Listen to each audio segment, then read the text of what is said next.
Welcome to another show of TechDogs Discover Dialogues. Welcome to the show, Nikhil. Thank It's you, a pleasure Vikram. having you today. Pleasure's all mine. So before we dive into the world of AI, and the future as we see it unfolding in our eyes every 3 months, I'd love to unpack your journey a little. You worked with some of the biggest brands. You're at IBM at some point, I believe, then AT&T, and then at Tech Mahindra. Been there for almost a decade or so. Would love to understand a little bit about your journey. Yeah, I think the journey really started when I finished my masters from Australia. And as luck would have it, whenever you come out of college, there is a scarcity of jobs in terms of what you want to do. Right. So the whole picture. Of course, I met my future wife there as well. Nice. So we decided we'll go back to India and we get married and we'll figure out what we have to do. And as luck would have it, IBM offered me a job. So that is the point where I joined IBM. In terms of what I was doing, I think the place was pretty good in terms of I got to play with latest technologies. Obviously, my first tries with AI actually happened with IBM, with IBM Watson itself. More statistical at those times, but I was still very happy. And I think I think IBM in India was still taking shape in terms of what it wants to do from a services standpoint. And then, of course, the offer came from TechM. And TechM, I joined in about 2007. So I joined IBM in 2003, then 2007. So it's almost been about 18 years for me in TechM. When you see my LinkedIn profile, it actually somewhere in the middle says AT&T. That was basically me going to US to serve AT&T from a TechM standpoint as well. Okay. So I then, in the middle 2010 to 14, I decided to go to US. Get a perspective of what is happening in that part of the world. Right, Silicon Valley was there. AT&T being one of the biggest brands, and you're getting an opportunity as a senior fellow, as an architect in terms of what you want to do, and you obviously come with that nuanced feeling from IBM saying, look, we've done well. Correct. IBM, I come from IBM, and so on and so forth. AT&T actually brought me down to thinking what really technology would be. And that was a great experience in terms of what I was saying. Right, so some of the best Nobel laureates, at least 17 if I remember correctly, have come from AT&T and Bell Labs. So when you enter that space, you suddenly feel so humbled in terms of where have you been and what has technology happened and so on and so forth. 2014 was the time when I was a little, I was okay with what I was going on, but I wanted to do something very different. And this was also the time of regime change in India. So I decided enough is enough. Enough of customer interactions. I want to now go back and do my own startup. And I landed back in India, bag and barrel with my family, and I said, look, I want to either resign from TechM or I want to do my own startup. And my CEO then, CP, was there, and CP was known for his charismatic, exuberance in terms of as a CEO, and he would call you up, and he was never. He was never shy of calling in terms of what is happening. So I told him, I said, I've done enough. I think my job profile is now done. I'll go and open up a startup. So he said, what do you want to do? I said, look, India is not good in R&D. We were just taking root.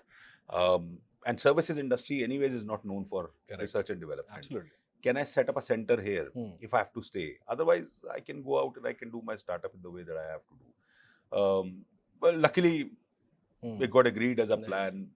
I landed up in Pune because Pune, we had the biggest bastion in terms of the space and land and asset. So I said, that's where the whole Makers Lab journey really started as a saga from 2007. So, of course, COVID came, COVID went, and of course, there was another regime change in TechM. And when Mohit joined, I had the same conversation with him, right? This should continue. So Mohit really thought that this is also the era of AI. Correct. And since we've been dealing with a lot of AI and you've been dealing with it in the research, why don't you also take care of the P&L role as a global head of AI? So that's what my role currently is. Nice. I take care of both. I play, I actually wear both hats. Sometimes I have to go back and think very deeply in terms of research. And sometimes it's all about customers and, how do you apply whatever you've learned in AI over there. So that's what I currently do. So that's been generally the journey graph in terms of what I've been doing. Right. And I want to double click on Makers Lab after this. Before that, I have a question. What were some of the early experiences that shaped you, as a leader, as a person, as a professional? I was always a rebel. I was always a rebel. If you go back and ask my mom and dad, they'll tell you that he was a black sheep. Of course, now they agree to the facet that I've done. But it was always like this, right? So I would always go a slightly different way from what the norm is. So one day I decided to run away from the house and say, boss, let me catch a train and go to Right. TFA. Of course, my dad caught me and he gave me a kind of, a kind of shout and a Shout, listen yeah. and this and that and Hmm. so on and so forth. So I settled down over there. But I was always a rebel. And I think Okay. probably that rebel nature shaped me in terms of bringing out things in innovation, because obviously innovation requires not just imagination and creativity and brains. I think a lot of people have more brains than me. Hmm. I think the biggest thing that you need for an innovator to come out is the courage, the courage to take the first step. Right. Step forward once. Right. Fail or lose, it's just a step in the right direction. I think that is something that I can tell shaped my nature in terms of what I've been doing. I've been following it since, right? So I've also written a book Oh, is it? on courage. Yeah. That's basically, I've broken open the words of courage and I've said, look, it's actually about more courage Hmm. to do innovation Hmm. and the perspiration behind it Hmm. and the persistence to make sure that you don't, how many times you get knocked out. Hmm. You just stand up and say, okay, I'll do it the next time. Right. I think that is probably what shaped me in what I am. Nice. Nice. And now talking about Makers Lab in specific, right? So you build it out from ground up. Yeah.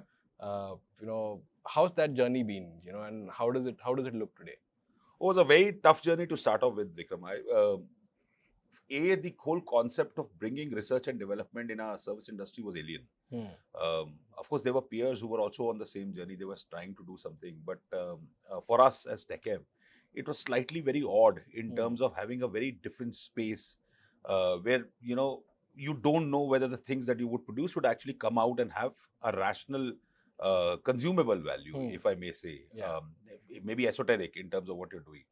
So the first one was very funny. I had to find a space. So I went to CP and I said, there has to be a space. So he said, there's enough space, you can take anything, right? In characteristic CP way. I said, no, this has to be very different. I can't take it inside the buildings. Correct. Yeah. I have to find a very different space. So he says, okay, no problem. So you go and search out for 1.5, 2 months. Let me know if you find a space. I searched around the campus and my CEO at that time, Mr. L. Ravichandran, was there. So he also helped me. He says, okay, go find a space. You find Pune, no problems. We'll have Bangalore. We'll find a space in Bangalore. But I was a little bit more concerned about Pune because I had started my journey there. So I said, I'll try and figure out a space over here. In all of the campus, I found a space. And I still remember the story when I took both of them to that space. They had actually a very different expression on their face. Probably CP thought, I don't know what I have picked up over here, right? Because the space that I was showing him was actually a wet kitchen. Okay. They used to wash utensils. The only reason why I actually picked up that space was that it was like a garage. So it was not covered. It was not very hunky dory in terms of a corporate space. Right. There were wires coming out. So I thought this is probably the space. With a lot of reluctance, they agreed to take that space. So that is where the shape of Makers Lab really started. We didn't call Makers Lab. Okay. We just wanted to call it as an innovation lab and stuff. And people started coming in. The problem was, what do we do? We had nothing to showcase, right? There was no gadgets. We were still building software. So I had a team of 2 or 3 people. And I still remember we were having cigarette and tea outside the campus only. And we realized there's a person who's actually fiddling with his stand of the bike. So he's trying to put the stand on the bike's not standing. So the chai wala suddenly comes back to me and he says in Hindi, he says, sir, kuch kariye iska. So I said, okay, good example. Kuch to karna padega. Ye stand nahi chal raha. So one of those guys said, why don't we make a bike that stands on its own? Great idea, boss. But what do? We don't have bikes. We have cars. So suddenly one of the guys actually said, no, I have a bike. I have a kid's bike. I'll bring it from my house. Let's try doing something on this. Okay, boss. Let's get the bike home. So we got this kid's bike from one of these houses. I still remember the guy's name. His name was Suresh. Sensors are being put. Sensors are being activated. We're trying to figure out the gravitational ratio.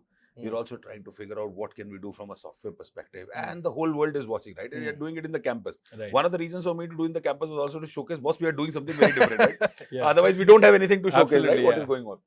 So the bike comes in, we are doing it for 3 months and people are with, anticipating there's something coming up, in this area which we have not seen. 3 months after that, it was absolutely zilch. Zero, nada. Nothing happened. The only thing that it did, and again, very humbly, I think that God gave me the right, saying, I said, let's not throw away this bike. Right. Take off all the sensors, whatever the state of the bike is, put it on the wall. So that bike, if you come to Makers Lab, still hangs. Okay. And we call it not just the first failure, we call it the first feedback. Right. So, and it's now encased in saying nice, this was nice. the first Yeah. attempt, this was failed, and so on and so forth. Only reason being, when you see that, you realize that, boss, failure is just an intrinsic part of when you do research and development. Correct. So that was a starting point. So we had somehow, when people came in after that in the lab, they saw that there's a slightly different angle in terms of what this lab is doing. And, slightly different way in terms of their thinking. They are not talking about the same jargons in IT services like failures. They're calling it as feedbacks. Correct. So which is a great story in terms of the marketing perspective. Yeah. The first hit to the lab and the name of the lab really happened in 2015, if I remember correctly. Okay. After 1 year of starting. And this was, and we had, by that time, we had built certain things, right? We had built something on AR, VR, we had built something in AI, and so on and so forth. So people were looking at it in terms of what we were doing, but nothing had gone commercial. Correct. Nothing was a huge success. But Dr. Goenka, at that time, was the CEO of Mahindras. And as a board meeting that happens in Pune, he was called to the lab. Now, I had nothing to showcase at that time except pizza boxes and did. But before that, obviously, as a recce that happens in the company, my then CMO, Chief Marketing Officer, was Indranil Ganguly. So Indranil came in. So he saw a group of these 5 or 6 guys huddled in a space, playing with, some of them is sitting on a truck tire. Some of them are eating pizzas in the same place. This is not the regular shop. So he said, what do you call this place? I said, this is normal innovation lab, Indra. Nothing more. He says, no, why don't you call it Makers Lab? Okay. So I said, what is the reason behind it? He says, look, you are the ones who are actually making stuff from grounds up. So why don't we give it a name called Makers Lab? And that's where the name of Makers Lab got stuck. Okay. And that is what became Makers Lab yeah. at the end of the day. Of course, Dr. Goenka came, we showed him, and my lab was then opened up by Dr. Mashilkar. Nice. So we had called him saying that, why don't you open this up? So he was also there. So that really got the stuff started with the lab. Momentum building. The momentum building. Post that, I still remember, I could now say the same speech in my sleep as well. I had to probably do about 40, 50 sessions almost a week. Okay. With people to tell, why are we so different? And what's the reason for us to exist in a services company? It was at that point in time that the momentum really turned into an acceleration. Okay. So then people started realizing that there's something very different that is happening in a part of the company, which is basically trying to produce itself in a way, or try to showcase and also trying to maneuver the organization in a very different sense. Right. And that is when the management team decided that the lab would not just become the lab for TechM. It can be a property for the entire group to be utilized. Nice. And it should be placed in different locations across the country. So we then had about 6-7 labs in the country, and then we took them across the world.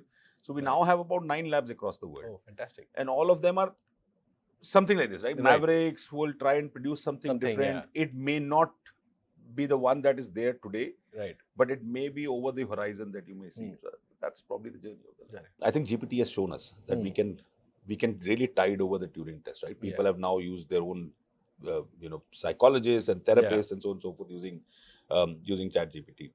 I think the problem still lies in terms of how AI is solving it, right? AI is still a stochastic parrot at this point in time. We're still giving it large amounts of data. Correct. It still has a large value base in terms of what it has from a data perspective, and it's actually a probabilistic response in terms of how AI is generating the next word. Absolutely. As a simple test, if I just ask a question to any of those, forums or Gemini, GPT, etc., and you say, find me a number between 1 and 50. GPT-4 will answer you 27 always. Okay. And Grok will typically answer you 42. And Gemini answers you 34 and 35. Okay. Now, we know this. Okay. And we do it as a magic trick as well sometimes to tell people, look, we know what AI can bring to the future. But the idea behind this is they have patterns. And it's a probabilistic pattern. The problem is that they're still not realistically intelligent. Right? They may seem to be intelligent, but they're not realistically intelligent in terms of how human beings are. So we have, of course, they would never be able to capture the emotional part of it. But from an intelligence standpoint as well, we are far more commonsensical in terms of what we do. And that also depends on how we as human beings have been born and brought up.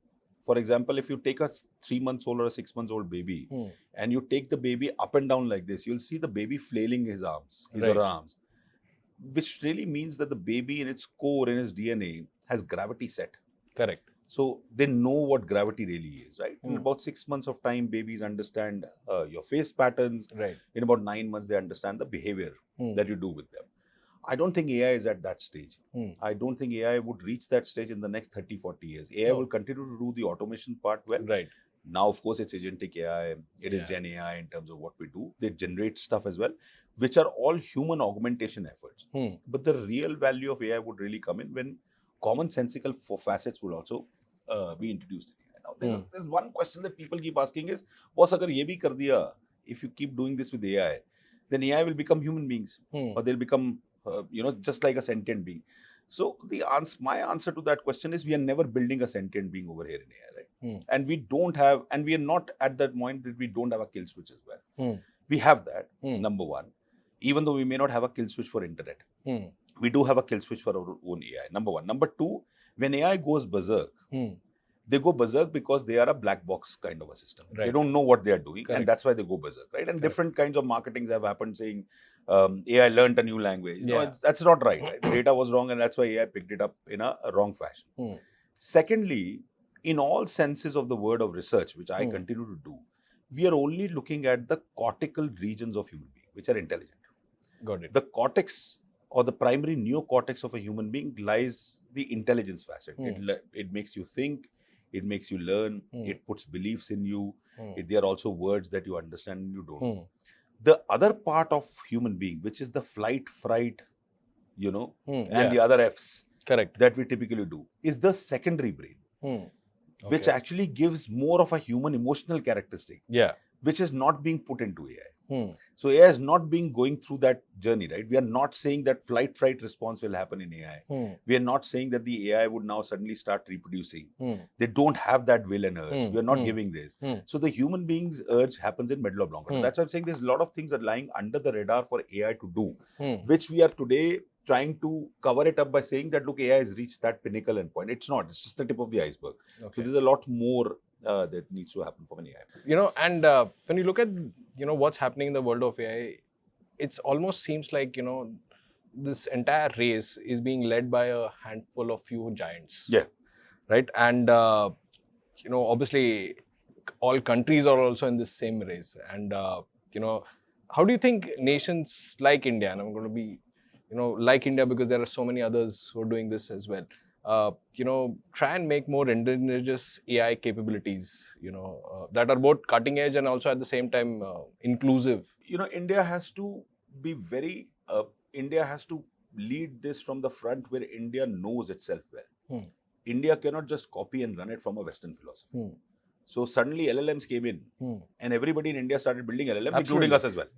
Right? So we also built Endes. But there was a reason behind what we did, why we did it. Right? So you have to have a reason and a thought to where India's AI can actually go. And there are hundreds of examples that I can give you. Number one, obviously everybody knows about Project Indus. Project Indus we obviously started because we thought that the world over, people are building large language models and they're covering up huge amounts of data from the Wikipedia. Yeah. And Wikipedia has almost a large percentage of data that comes in from Indian language. Correct. Right? So Hindi is there, Marathi is there. These are the languages which are common on the digital footprint. But what happens to the 80% of the population which actually speaks dialects? Dialects are never covered, and dialects will never enter into the digital foray as well, right? The dialects today cover up in terms of songs. Correct. They come up in terms of books which are not there digitized at this. So our idea was, can we pick up those dialects? And I'll give you an example. So for example, why dialects will impact you is a sentence like, last week I saw a film. In Hindi, we normally say, पिछले हफ्ते मैंने एक picture देखी. Yeah. In Marwadi, which is a dialect of Hindi, they say, लारला हफ्ते मैंने एक film देखी. Now, this word Larla never occurs in the corpus. Right. Now, for a person who tries and speak to our AI in Larla, the closest format of Larla as per an algorithm called Levenstein distance is Ladla. Yeah. So, the words that are picked up will not be the right word that this person is. Right. Now, this person sitting in Bikaner or Jaisalmer speaking Marwadi will never be able to talk to our AI or converse if his dialectized portions are not put into the system. Got it. So we said Indus would only solve the dialect. Indus is not there to solve languages. We will take the Hindi language, obviously, but we will then also dialectize it. So we have got now 37 plus dialects. We've got, we've got Marwadi, we've got dialects that people have not heard, like Harauti, like Panch Pargania, Achha. like Khorta. These are dialects that are spoken by, let's say, a lakh of people, 10,000 people, and they're suddenly getting outdated, right? And they probably would go extinct if the Indian government doesn't have a policy to solve them or save them in terms of this. LLM was one part of it. Now, where can India utilize it is the question that India needs to ask. Now, we are already into the agentic era. India should now leapfrog into the agentic era in terms of saying, how do I solve a problem? A farmer, for example.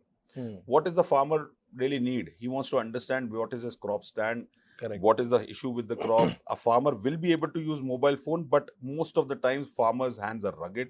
They would need a special kind of a screen. Can we start researching on that screen for farmers? Right.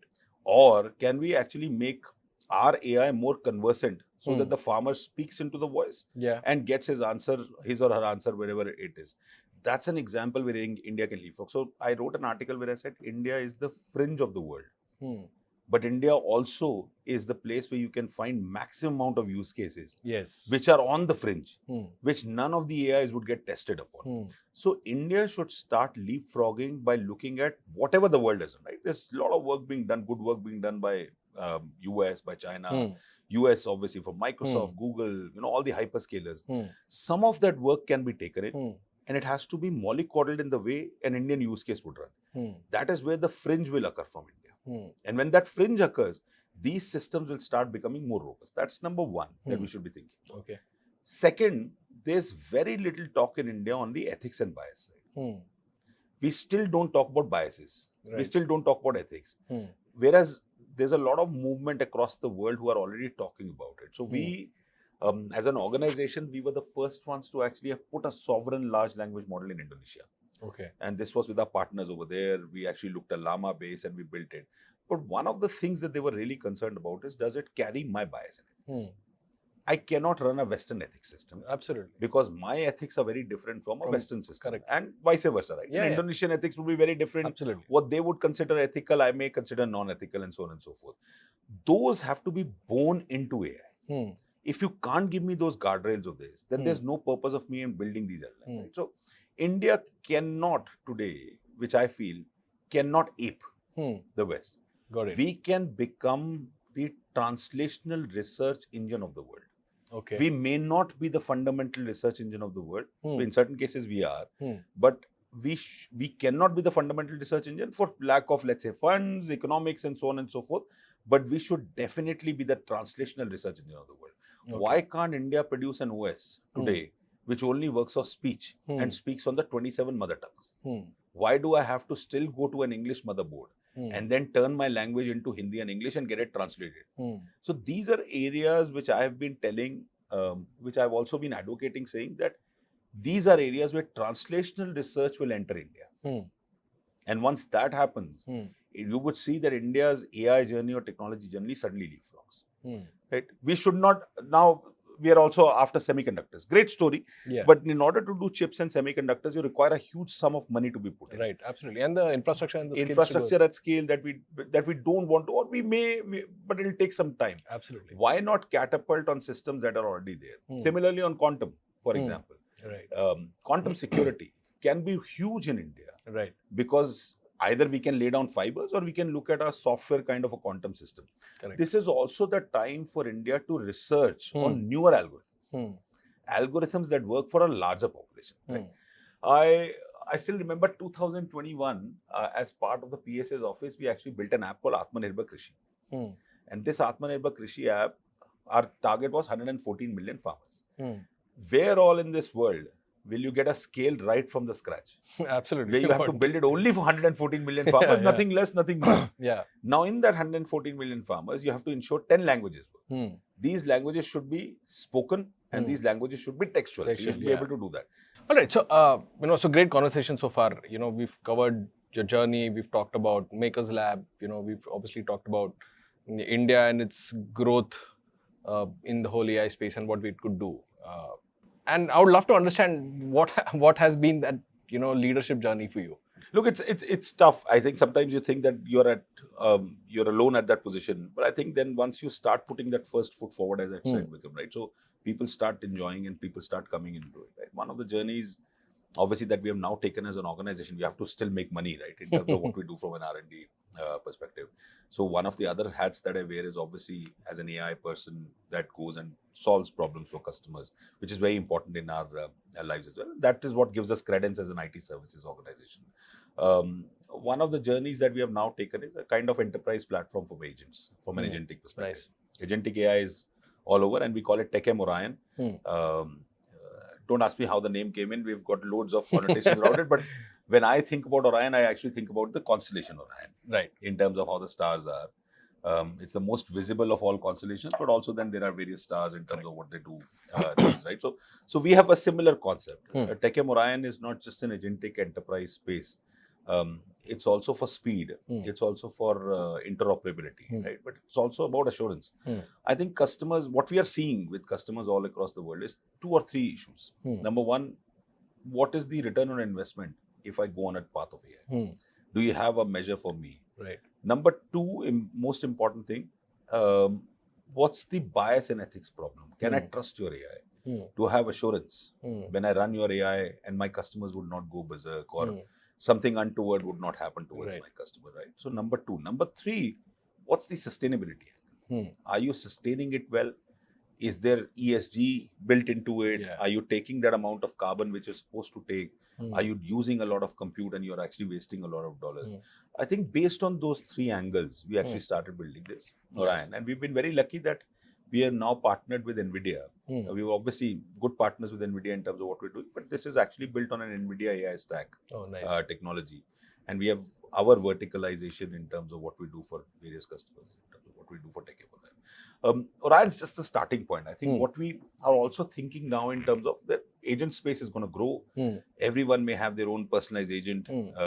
Kids have obviously started using a lot of them for their own homeworks as well. Absolutely. So we are saying, how can we make these agents more trustworthy? Right.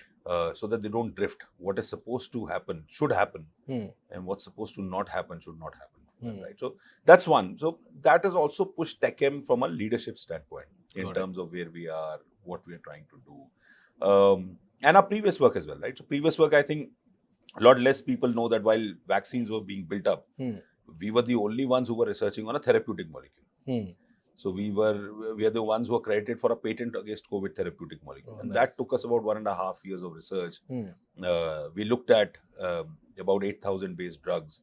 We then brought them down to 17 using AI. And that time Gen AI was not known during COVID times.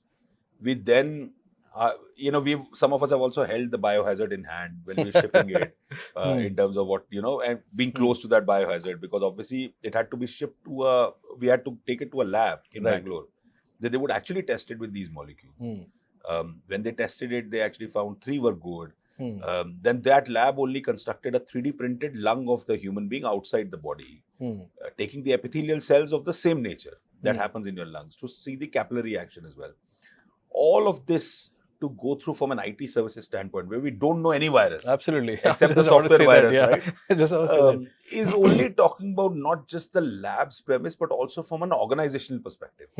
That we are prepared to go a little step forward. And, thanks to the leadership before and also leadership now with Mohit and everybody and Atul, that we are prepared to take that risk and fail fast. And tell the world, look, we did this. We actually followed a process. It didn't work. It probably worked this time, right? So I think my leadership journey resonates with that kind of a thought process, that you at least take the first step forward, fail fast, and then move on in terms of what you want to do. What are some of the biggest mistakes you think companies are making when they're trying to scale AI initiatives in their organizations? Yeah, I think that's a great question. I think some of the mistakes that companies are thinking is they are actually looking at qualitative and quantitative measures before applying it. Right. So before you apply, you cannot have that measure. And you cannot just run on benchmarks, for example, right? So I think benchmarks are there. We've actually created benchmarks. Our peers would have created it. The industry would have created it. But you shouldn't box yourself to the benchmark. At least try and apply that AI first to see what the impact is at scale. And then let's start thinking about whether this was the only thing that could have happened. Or you have some alternative means and modes to do that, right? For example, today, development or co-development has become a kind of norm, right? Everybody is trying to push and saying, I've got so many X developers, I've got so many Y agents as well who are developing with my developers. Correct. Now, that's a great story in the market. Somebody has to go deep down and ask the developer, did the productivity increase when he applied an X, the Y agent? Or was he, or did it really go down? Because he had to train the agent to that specific aspect, right? And then somebody has to take a measure in terms of saying whether it was greenfield or brownfield that he was doing it. Whether it was something that I said, okay, make a POC, or it was already a given code where he was trying it, right? So I think before we go into these objective measures, we have to start applying more and more to see where you are. And let's not worry about measures at this point. AI is very nascent. The way AI is now, and it's not the old AI, right? Old AI, we refer to it as GoFi or good old-fashioned AI. Good old-fashioned AI was machine learning. Yeah, absolutely. And did its work in statistical mechanisms, could do segmentation. Now AI, we call it as generative AI. And it's a probabilistic take. So let AI mature itself at scale. See the impact, and then we come into objective measures. I think we are more worried about the measures than the objectivity of what AI brings. But at the same time, we're talking a lot about, like you said, businesses implementing AI initiatives, but rolling back on initiatives as quickly. Yes. Is that going to be a norm that you see that's going to happen? Well, we try from a TechM standpoint and from an AI standpoint, we try and we have a framework where we tell them that what's your boundary condition? Please define your boundary condition. Because I've been part of various projects where the ask was 90% or 80% productivity. But if your data is not good, and obviously AI is not reached that stage where you can put a marker saying it's 80 or 90% accurate in terms of productivity or putting this. I think that changes the paradigm. My urge to service companies is to actually go dig deep in terms of when you decide a project with a customer, there has to be a boundary that you have to lay out. And that boundary could be boundary of productivity measure. That boundary could be boundary of guardrails that you can put in. Correct. That boundary could be boundary of assurance that you can provide, right? People were, largely fling off in air saying, हम तो AI को transparent कर देंगे. The neural network itself is not transparent. It's a black box. How will AI become transparent suddenly, right? So I can't know where the decision got made. Unless and until I change the whole facet of neural network or the algorithm itself. So I think those flimsy statements need to go away, number one.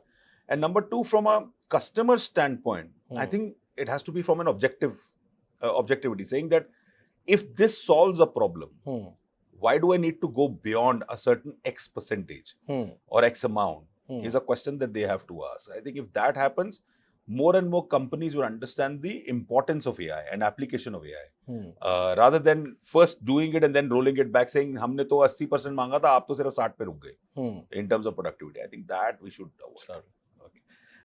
Okay.